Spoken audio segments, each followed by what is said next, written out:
जय श्री कृष्ण। मित्रों, भगवान श्री कृष्ण कहते हैं कि कभी कभी जीवन हमें ऐसे मोड़ पर ले आता है जहां चारों ओर अंधेरा नजर आता है। न रास्ता दिखता है, न मंजिल की कोई पुकार सुनाई देती है। हर सवाल एक तंज बन जाता है और हर खामोशी चीख में बदल जाती है।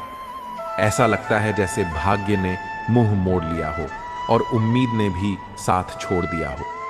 लेकिन क्या यही अंतिम सत्य है? नहीं, क्योंकि जब हम टूटने के सबसे करीब होते हैं तभी हम बदलाव के लिए सबसे तैयार भी होते हैं। जब कोई समस्या दरवाजे पर दस्तक देती है तो समझ लो कि समाधान भी रास्ता तलाश रहा है।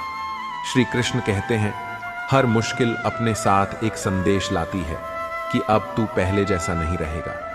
यही वह क्षण है जब इंसान या तो हार मान लेता है या अपने भीतर की ताकत को जगा देता है। जीवन की कोई भी समस्या स्थायी नहीं होती।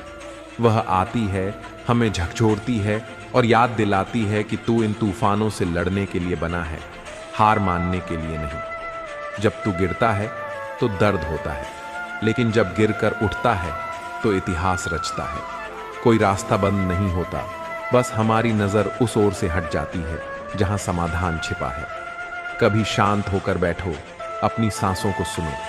वे कहती हैं कि तू अभी जिंदा है, यानी अभी भी कुछ कर सकता है। समस्या से भागो नहीं, उसका सामना करो। उससे कहो, तू मेरे इरादों को नहीं तोड़ सकती।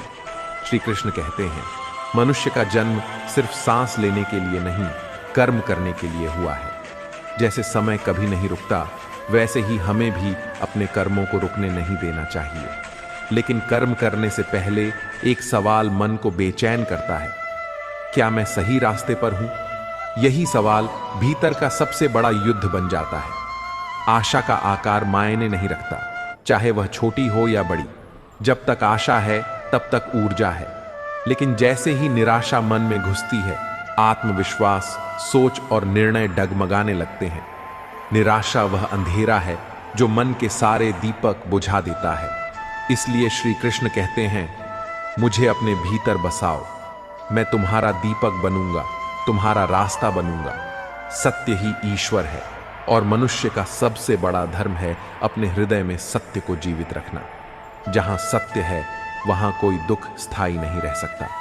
मन सबसे तेज है, हवा से भी तेज, समय से भी चालाक। मित्रों, इस दिव्य संदेश को सुनने से पहले कृपया नीचे कमेंट में पूरे भक्ति भाव से जय श्री राधे कृष्ण लिखें।